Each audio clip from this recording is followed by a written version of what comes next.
ഒന്ന് ആലോചിച്ചു നോക്കൂ. ലോകസമാധാനം നിലനിർത്തുന്നത് വലിയ സൈന്യങ്ങളോ അല്ലെങ്കിൽ ആണവായുധങ്ങളോ ഭീമനുടമ്പടികളോ അല്ലെങ്കിലോ? പകരം നമ്മുടെയൊക്കെ കയ്യിലുള്ള ഫോണിലെ ഒരു മണൽത്തരിയോളം മാത്രം വലിപ്പമുള്ള ഒരു കുഞ്ഞൻ ചിപ്പാണെങ്കിലോ? അതെ, അങ്ങനെ ഒരു പുതിയ, അതേസമയം വളരെ ദുർബലമായ ഒരു സമാധാനത്തെക്കുറിച്ചാണ് നമ്മൾ ഇന്ന് സംസാരിക്കാൻ പോകുന്നത്.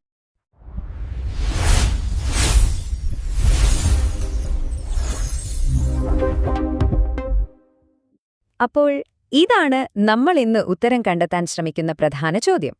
ലോകത്തിലെ ഏറ്റവും നിർണായകമായ ഒരു സമാധാന ഉടമ്പടി ഒരുപക്ഷേ കടലാസിലല്ല, മറിച്ച് സിലിക്കണിലാണ് എഴുതിയിരിക്കുന്നതെന്ന് പറഞ്ഞാൽ നിങ്ങൾ വിശ്വസിക്കുമോ? സിലിക്കൺ ഷീൽഡ് എന്ന് വിളിക്കുന്ന ഈ ആശയം അതെന്താണ്? നമുക്കൊന്ന് ആഴത്തിൽ പരിശോധിക്കാം. ഈ പുതിയ ലോകക്രമത്തിനൊരു പേരുണ്ട്, പാക്സ് സിലിക്ക. പണ്ട് നമ്മൾ പാക്സ് റൊമാന എന്നൊക്കെ കേട്ടിട്ടില്ലേ? അതുപോലെ തന്നെ. പക്ഷെ ഒരു വലിയ വ്യത്യാസമുണ്ട്. ഇത് താൽപ്പര്യത്തിന്റെ പുറത്തുള്ളൊരു സമാധാനമല്ല, മറിച്ച് ഒരുതരം നിർബന്ധിത സമാധാനമാണ്. അതായത് പീസ് ബൈ നെസസിറ്റി. അപ്പോൾ എന്താണ് ഈ പാക്സ് സിലിക്ക? ഔദ്യോഗികമായി പറഞ്ഞാൽ 2025 ഡിസംബറിൽ അമേരിക്കയുടെ നേതൃത്വത്തിൽ തുടങ്ങിയ ഒരു അന്താരാഷ്ട്ര സംരംഭമാണിത്. ഇതിന്റെ ലക്ഷ്യം വളരെ ലളിതമാണ്. സെമി കണ്ടക്ടറുകൾ, ആർട്ടിഫിഷ്യൽ ഇന്റലിജൻസ് പോലുള്ള ഏറ്റവും പ്രധാനപ്പെട്ട ടെക്നോളജികളുടെ സപ്ലൈ ചെയിൻ, അതായത് വിതരണ ശൃംഖല, ട്രസ്റ്റഡ് പാർട്ട്നേഴ്സ് അല്ലെങ്കിൽ വിശ്വസ്തരായ രാജ്യങ്ങൾക്കിടയിൽ മാത്രം സുരക്ഷിതമാക്കുക. അതാണ് പ്രഖ്യാപിത ലക്ഷ്യം. ഈ നയതന്ത്രപരമായ വാക്കുകൾക്ക് പിന്നിൽ എന്താണ് ശരിക്കുമുള്ളത്?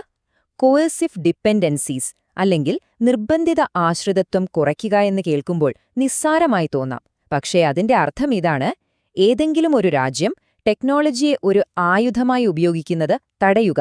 അതായത് ചിപ്പ് നിർമ്മാണത്തിനാവശ്യമായ ധാതുക്കൾ കുഴിച്ചെടുക്കുന്നത് മുതൽ അത് ഡിസൈൻ ചെയ്ത് നിർമ്മിച്ച് പുറത്തിറക്കുന്നത് വരെയുള്ള മുഴുവൻ ടെക് സ്റ്റാക്കും തങ്ങളുടെ നിയന്ത്രണത്തിലാക്കുക. അതാണ് യഥാർത്ഥ ഗെയിം. പക്ഷേ ഈ സിലിക്കൺ ഷീൽഡ് ഒരു രാജ്യം മാത്രം വിചാരിച്ചാൽ നിർമ്മിക്കാൻ പറ്റില്ല. അതിനു പിന്നിൽ വളരെ ലോലമായ, എന്നാൽ ആഴത്തിൽ പരസ്പരം കെട്ടുപിണഞ്ഞു കിടക്കുന്ന ഒരു സഖ്യമുണ്ട്. അപ്പോൾ ആരാണ് ഈ ഷീൽഡിന്റെ ശില്പികൾ? നമുക്ക് നോക്കാം. ഒന്നാമത്തെ താരം തീർച്ചയായും അമേരിക്ക തന്നെ. ചിപ്പുകളെ തലച്ചോറെന്ന് പറയാവുന്ന ഡിസൈൻ വരുന്നത് ഇവിടെ നിന്നാണ്.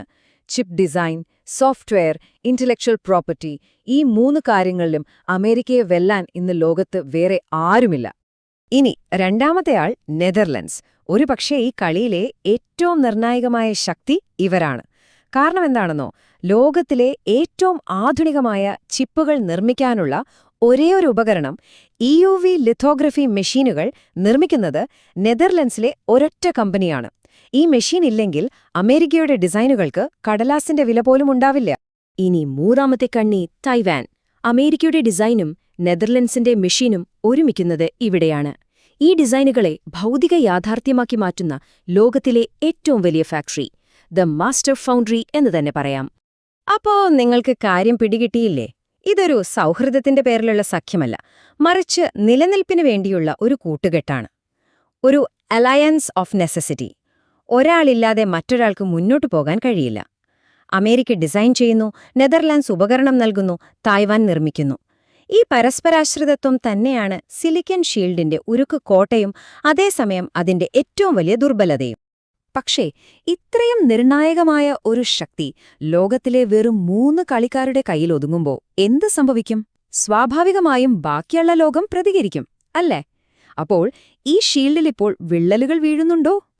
2026 ആകുമ്പോഴേക്കും ലോകത്തൊരു പുതിയ ട്രെൻഡ് തന്നെ തുടങ്ങിയിട്ടുണ്ട്: ടെക്നോളജിക്കൽ നാഷണലിസം.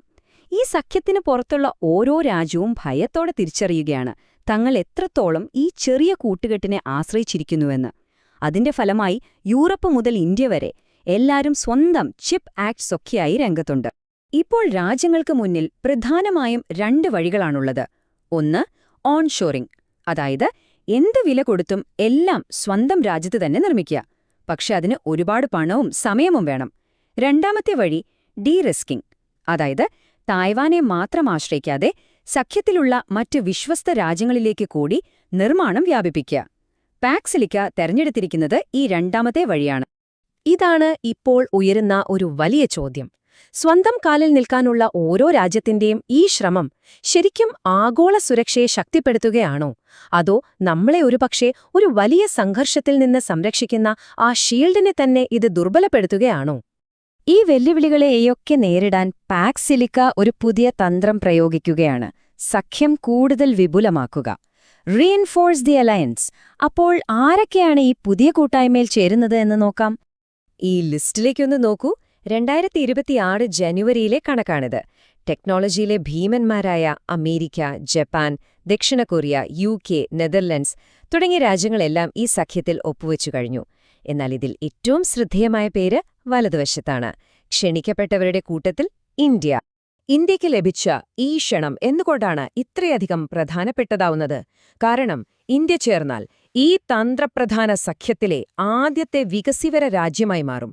അതോടെ പാക് സിലിക്ക എന്നത് ഒരു ധനിക രാജ്യങ്ങളുടെ ക്ലബ് എന്നതിലുപരി കൂടുതൽ വിശാലമായ ഒരു കാഴ്ചപ്പാടുള്ള സഖ്യമായി മാറും. 2026 ജാനുവരിയിൽ ഈ സംരംഭത്തിൽ ഔദ്യോഗികമായി ഒപ്പുവെച്ച രാജ്യങ്ങളുടെ എണ്ണം ഇതാണ്. ഇതൊരു ചെറിയ ക്ലബ്ബല്ല, മറിച്ചൊരു പുതിയ ആഗോള സാങ്കേതിക ക്രമത്തിന് അടിത്തറ പാകുകയാണ് എന്ന് ഇതിൽ നിന്ന് വളരെ വ്യക്തമാണ്. അപ്പോൾ നമ്മൾ തുടങ്ങിയ അതേ ചോദ്യത്തിലേക്ക് തന്നെ തിരിച്ചെത്തുകയാണ്. ഈ സിലിക്കൺ ഷീൽഡ്, ഈ പാക് സിലിക്ക 21ാം നൂറ്റാണ്ടിലെ സമാധാനത്തിന്റെ ഒരു പുതിയ മാതൃകയാണോ, അതോ ഏതെങ്കിലും ഒരു സപ്ലൈ ചെയിനിലെ ഒരു ഒറ്റ തടസ്സം മതി ഈ ലോകത്തെ മുഴുവൻ നിശ്ചലമാക്കാൻ? ഒരുപക്ഷേ ഉത്തരം രണ്ടും ശരിയായിരിക്കാം. ചിന്തിക്കാൻ ഒരുപാട് കാര്യങ്ങൾ ബാക്കിവെച്ച് ഇന്നത്തേക്ക് നിർത്തുന്നു.